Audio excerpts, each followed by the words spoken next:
Hello guys! Magandang hapon sa inyong lahat. I am Chin Rodriguez, Pamasi Griciano, a faith healer, also a reader. So ngayong hapon na to, tingnan natin, no? Ano kayang sabihin ng ating mga gabay? So this is monthly gabay. No, a monthly gabay for the month of July 2026 for the sign of for the sign of Gemini. So, Gemini, welcome to my channel. Ano kayang messages, advices ng spirit guides ang ating masasagap for today's video? Kanino kayang energy o kaganapan sa buhay ng mga Gemini ang ating mga hagilap? So, guys, this reading is a general reading lamang, hindi lahat makaka-resonate, kunin lang ang makaka-relate sa inyo. And comment down below kung kaninong energy ang ating nasagap. And of course, don't forget to like and subscribe my channel and hit siya ba for more videos update. Maraming salamat sa mga walang sawang mag-support sa aking channel. Lalo-lalo nang skip ng ads na way pagpalain po kayo. Nang Diyos at may kapal, siksik, legleg, nag-uumapaw na biyayang manang balik sa inyo. So let's see guys, what is the messages, advices no, ng ating angel spirit para sa ating mga kapatid na Gemini. So let's see and watch this. Hagilapin natin at tuklasin natin maaaring masagap natin sa energy nyo. No? So once again, guys, ito ay pawang gabay lamang. Okay, Angel Spirit, let's give me information po. So there's a two of wands. So there's a choices. No? Pili mo yung mga bagay na makakatulong lang sa'yo. No? Parang pinapaalalahanan ka dito, choose wisely. Now there's something, yung first step na kailangan mong gawin. Or kailangan mo isa katuparan o isa lang alang. And the Ten of Pentacles, something a long-term success. No, there's something, guys, about sa pangmatagalang sitwasyon. No, unexpected. No, about sa finances. No, there's some long-term success. With the Ten of Pentacles, and even sa relationship, there's something long-term. And of course, there's a Seven of Cups, confusion. May mga part dito na maaaring there's a lot of options, multiple choices na kailangan mong gawin. Na huwag kang maguluhan, no? May mga part na minsan naguguluhan ka, natatakot ka, nangangamba ka sa pagpili. No, parang dito sa sinasabi na with two of wands na, kumbaga, there's a first step na kailangan mong gawin, no? Kumbaga, you need to pick something, no, new or something in the old, no? Kumbaga, tignan mo yung mga bagay na makakatulong sa iyo, no? Depende sa situations mo. Mag-isip ka ng magiging pangmatagalang eksena, no? Na makakatulong sa iyo upang mas maging malago ka, mas maging masagana ka. No, maraming bagay na parang inahain sa iyo, pero kailangan mong pag-isipang mabuti. And there's a judgment. See, there's a wake of call or warning, caution, babala, na may mga paalala dito na you need to pay attention. Na huwag kang mabubulagan sa isang bagay na hindi mo alam yung magiging resulta. No, means there's something a gold na parang pinapakita dito na parang huwag kang mabubulag dyan sa gintong ipinapakita sa iyo. Dahil hindi yan yung totoong bagay na para sa iyo. Parang there's a gold plated, something like that. Na parang, kumbaga, hindi siya, kumbaga, kailangan mong i-analyze or something, busisiin mabuti, no? Para nang sa ganon, no, hindi ka magkamali sa mga gagawin mo. No, huwag kang padadala sa matatalinhagang salita. Ngayong buwan na to, ganon. And there's another Queen of Wands, by confident. Isa pa to, lakasan mo ang loob mo, maging matapang ka, alisin mo alinlangan at takot mo. Kumbaga, kailangan na may kumpiyansa kang harapin. No, ano man yung bagay na iyong gagawin, ganon. Hindi pwede may alinlangan. And of course, there's something, guys, with the Nine of Cups, there's an offer. Na may offer daw na darating. And of course, some of them, there's an apology. So, meron dito hihingi na pasensya, tawad sa'yo. So, you need to pay attention from that, no? Kasi tulad na sinasabi ko, hindi lahat ng mga ino-offer sa'yo, there's a good, no? There's something, a bad side of situation. So, kailangan mo lang mas maging aware. You know why? There's a judgment. No? There's something, a warning, caution, babala, paalala. What is the Two of Wands? The Two of Wands represent with the Three of Cups. Now, there's a celebration coming in. So, some of you may mga celebration na maaaring daluhan mo or maaaring maganap or mangyari sa iyo. Or there's something a third party, the way na para mag-ingat ka sa mga taong pagkakatiwalaan mo or paniniwalaan mo. Let's see. What is the Ten of Pentacles? Representative of Swords. Something and heartbroken. disagreement. No, there's a reason for something disappointment. So there's something betrayal with the other side. So magkakaroon ka dito daw no ng long term. No, magkakaroon ka ng long term success. No, pero may mga part dito na maaari ma-disappoint ka. No, you know why? That because there's a lot of evil eye. No, kala mo totoo sa'yo, itong tao na to, kala mo sinusuportahan ka, with the other side, there's not, no? It's not. What is the Seven of Cups? There's something a Queen of Cups.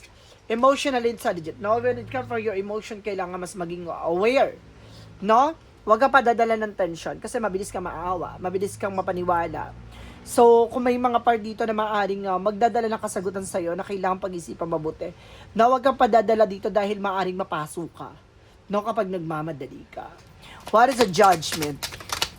The judgment represents with the Four of Cups. Now, just re-evaluate, analyze. Talaga may analyzation, may evaluation, may realization. So, talagang pinapaalalahanan ka na pag-isipan mo ng multiple times, no, before taking a decision. What is the Queen of Wands? The Queen of Wands represents with the Queen of Pentacles, being mature enough and being grounded. So, maging mature ka how to manage and control your finances. So, lakas naman loob mo, maging matapang ka, alisin na nalilangan, takot at pangamba mo sa sitwasyon na to. With the Knight of Cups, represent what? Represent with the Six of Wands. So, there is a victory. So, may mga part dito na maaari magtagumpay ka. Na may mga bagay na maaari mapagtagumpayan mo na. Na may offer na darating, no, na maaari magdadala sa'yo ng success, accomplishment, proposal. I feel something a victory talaga, no? What is the Two of Wands because the Three of Cups represent with the strength card with confidence? Lakasan mo lang loob mo, no? Alisin mo yung anilangan mo. Ito yung sinasabi ko, the first step that you're going to do is to have a confidence, no? Beautiful with the heart. Charis. Kumbaga magkaroon ka ng kumpiyansa sa sarili mo. Ay, there's a devil card. This is sinasabi ko with the Three of Swords, yung evil eye kanina, di ba? Which is, there's a possible, yes. No? Talaga panapakita nila talaga na mayroong negatibo or evil plan or evil eye sa'yo. No? There's something, a wealth, long-term success. Ibig sabihin dito, laging nakamasid, nakasubaybay, no? Kumukuha ng information kung anong nangyayari sa eksena mo. No? Laging, kumbaga gusto nito, updated siya, ganaan. So, kailangan maging aware ka lang, no? Kumbaga magkakaroon ka na pang matagalang tagumpay, pero kailangan mong linisin or salain ang mga tao sa paligid mo. No? Kasi may mga circle of friends, circle of people, like family, like friends, like even environment. So, kailangan maging aware. No? Kasi there's something demonic, very devil. No? Hindi sila natutuwa sa success na tinatamasa mo. And there's a Five of Wands, so something complication. So see, isa na to sa maaaring nagbibigay complication sa'yo. So nagkakaroon ka ng confusion, no? Overthinking, negative thoughts, no? So yun. So kailangan mo maging kalmado sa nararamdaman mo. And of course, there's a Seven of Pentacles, there's a harvest time. So at the end of the time, kung pag-iisipan mabuti yung bawat action and decision, makukuha mo yung mga bagay na ninanais mo. So, sa madaling salita, the Seven of Pentacles, something, consequences. No, there's a good and bad there. So, consequences, the way na parang kung ano yung itinanim mo, siya nga anihin mo.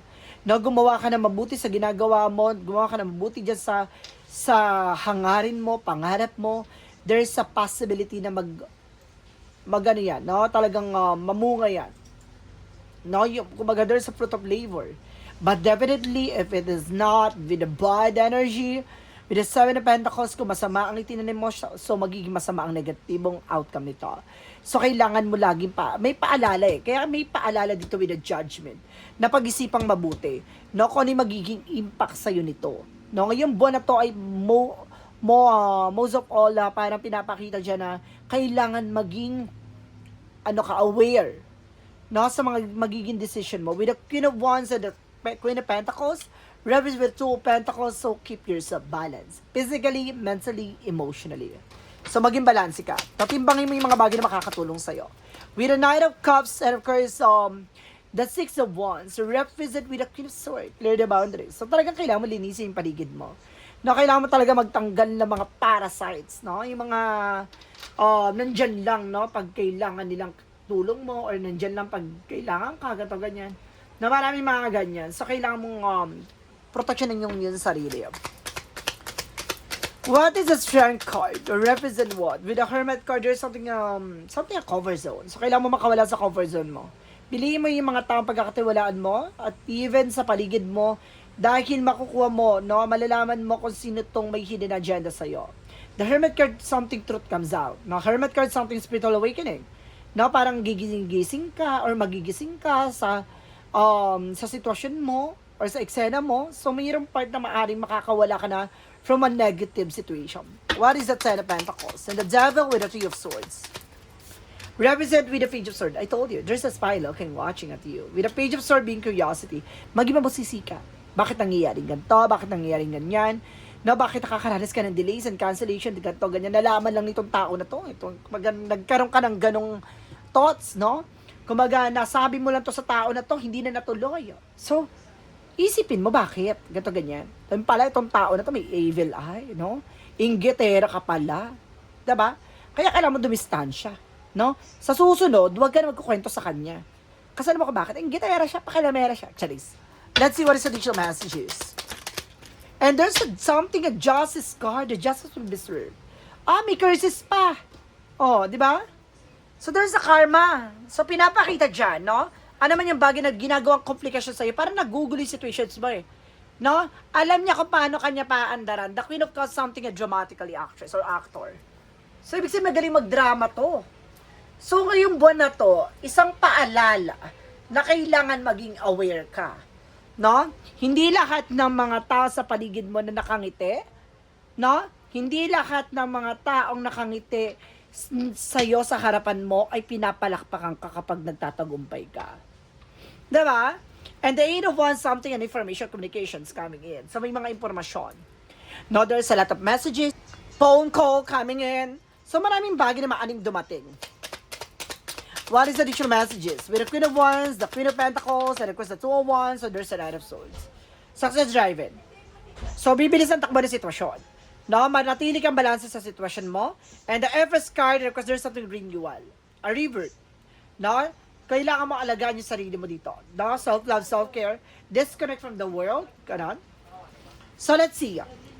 What is additional messages tayo pagdating sa finances and career, love life at kalusugan? Let's watch this. So, dito na tayo sa pangalawang chapter, guys. No? Gemini, handa na ba kayo sa pangalawang chapter ng ating reading for a monthly gabay? O tinatawag nating mga monthly pasilip? No? Tukuyin at bulabugin natin, no? Ano ba yung maaaring maganap sa inyo? No? Pagdating sa finances and career, love life at kalusugan. So there's a Ten of Wands. So there's something at choices. No? At the same time, the Ten of Wands represents something in obligations, responsibilities, burden. Oh. No, maraming bagay na maaari nagpapabigas sa sitwasyon mo pagdating sa finances. Like obligation, responsibilities, loans, no? Mga utang-utang, hulugan, ganon. Isa sa bagay na maaari nagbibigay ng balakid sa'yo, responsibilidad. And there's something in Nine of Pentacles, being secure. No, maging secure ka sa sarili mo and even sa finances mo, sa salary mo. So, pangalagaan mo yan. With the world, wow! Some of you nasa ibang bansa ka. No? International workers ka. Or even maaring na nakatira ka dyan, no, dahil stable ka dyan, nandyan yung asawa mo na nagtatrabaho, or maaring no, dyan na ka na nakatira. Charis. And there's a death card. Now, there's an ending and new beginning. So, pagdating sa finances and career, may mga part dito na kumbaga matatapos na. Or matutuldukan na kung bakit ka nakakaranas ng bankruptcy, no, losses, no, the death card, something and ending. No, loss, no? And the Seven of Wands, something protection. So, it means you need to protect yourself. You need to protect your finances, salaries.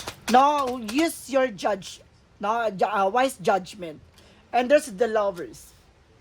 Happy ka na, pagdating sa finances and career, nakonektado ang love life mo. So, kumaga, there's a partnership, no? Pagdating sa love life, ano chika? A Three of Pentacles, collaborations, communications, no? Mag-ingat sa mga tao nakakahalubilo mo, nakakasama mo, or kailangan nyo na communicate ng person na maayos. There's a tower moment. A major changes. No? May malaking pagbabago maaaring maganap sa situations nyo. No? With the Four of Pentacles, protect your power, protect your energy. So, ingatan nyo ano man yung bagay na meron kayo, even sa relasyon. No, mag-budget kayo.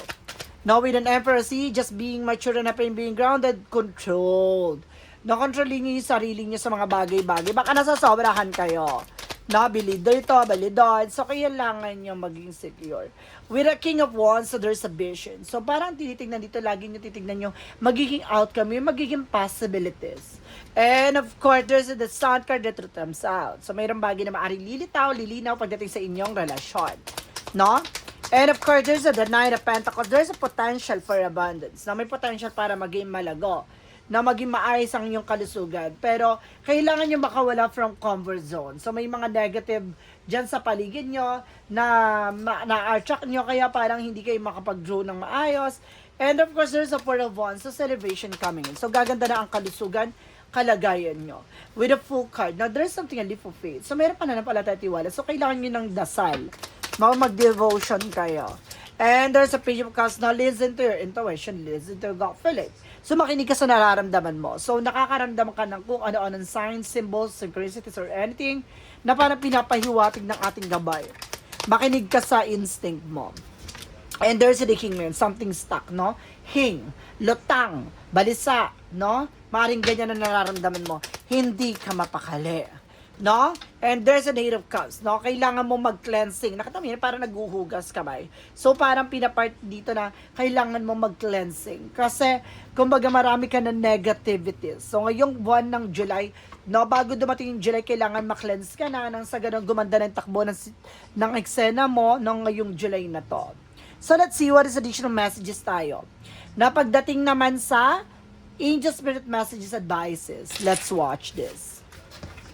So, nandito tayo, guys, no, sa ating pangatlong chapter. Ay, tara, may chapter. What is the magical fairy messages advices for you? There's a daughter. Baka may anak kang babae, ha? Or nag-iisa kang anak na babae, ha? Or there's something dietary change. So, kailangan mo mag-diet. Baka nasusobra ka na sa paglalamon-lamon, ha? So, iwas-iwasan mo na yung lamon ng kung ano-ano, ha? There's something improve your diet and your life will also improve. What is the yin in yung oracle card? Release, surrender. So, kumbaga meron kang kailangan talagang alisin, wakasan, pakawalan, nang sa ganun mag-flow ng maayos. And there's something na growth. Wow! Magkakaroon ka ng growth and expansion. What is the synchronicities? For synchronicities represent what? Represent, guys, with a mother figure. So, meron daw ditong mother figure. It's either you are a mother or maaaring meron dito mother figure na nasa energy mo. Now, there's a fall into pieces na unti-unti nabubuuin. Na ano man yung bagay na yung tanong mo, nabibigyang mukha na mabubuo na yung larawan kung ano ba talaga yung pinaggagaling at pinagmumulan ng lahat. Now, with our romancing you with the Mystic Love Oracle deck, there's a twin flame and soulmate. So, talagang there's a divine connection sa inyong dalawa ng person mo. And the romance feelings, talagang mahal na mahal nyo ang isa't isa ng person nyo, in fairness, ha? With the Money Move Oracle deck. With the Money Move Oracle deck, represent, guys, with the star power. No, step into the spotlight. So, maaring, kumbaga, it's either magiging kilala ka, or maaring, mas magiging, kumbaga, tanyag ka sa larangan na ganito, no, sa inyong lugar, no, mas magiging patok ang pangalan mo, or magiging kilala ka, kagalang-galang ka, ganun. No, what is an angel? O maaring influencer ka, o maaring artist ka. So, an angel's number represent with a 333 with a support. Seeing the angel's number 333 is a sign that it's time to focus inward, work on your skills, discover your talent, and use your imagination, unleash your inner artist. Doing so will boost your self-esteem and self-competence. It does wonder for you sense of purpose and contribute to your community. So talagang, I feel something magiging sikat ka sa lugar nyo. Maring influencer ka, artist ka, no? Parang meron kang kakayanan na maaring madidiscover mo on your own. What is the Archangel Michael messages? Be gentle with yourself. Pinapaalalahanan ka dito ng ating Archangel Michael na kailangan mong mas maging mahinahon para sa sarili mo. Na wag mong i-pressure yung sarili mo, wag mo masyadong dinidegrade yung sarili mo. Kailangan mong i-enhance no, yung abilities, your skills, and talents. What is a Jesus loving quote said? I will not leave you comfortless, I will come to you. So sinasabi dito ng ating Panginoon, no, ang ating gabay ay hindi ka hiniiwanang luhaan. No, ginagabayan ka ng ating angel spirit. No, sa iyong ginagawa, sa sitwasyon mo, sa position mo, no, lagi lang siyang nasa tabi mo. Kahit na parang nabubulagan ka sa eksena, kung ano yung nangyayari sa buhay mo ka, parang pili mo, inaalat ka, minamalas ka, or parang kala mo may sumpa or curses or anything, no, you need to find the solution. There is a yes or no pick card. So, nandito tayo guys sa huling chapter ng reading na to. No, ang yes or no pick card, pwede ka magtanong. No, pwede ka magtanong. So, kung bago ka sa channel ko, ang yes or no pick card, isa lang ang magiging sagot sa tanong mo. So, ngayon pa lang, mag-isip ka na ng tanong. Na mag-isip ka na. Then, of course, pipili ka ng sagot, no? Pipili ka ng sagot within 1, 2, or 3. Then of course, kapag nakapili ka na within 1, 2, or 3, please comment down below para malaman ko kung umabot ka ba sa reading na to. Now, and of course, guys, let's see. Let's find out kung ano yung gusto mo at anong number na napili mo. Let's start with the number 1. Number 1 represents, hindi sinabi. Number 2 tayo. Try natin kung may pakita na. Number 2, there is a no. Misdirection, recalibrate your course. No, may mali kang direksyon. So, parang mayroong, kumbaga, negative energy na na-attract mo dyan. So, may mali. No, mabigat ang sitwasyon mo dyan. So, kailangan mong bumalik or kailangan mong makaalis dyan at makalaya dyan from that situation.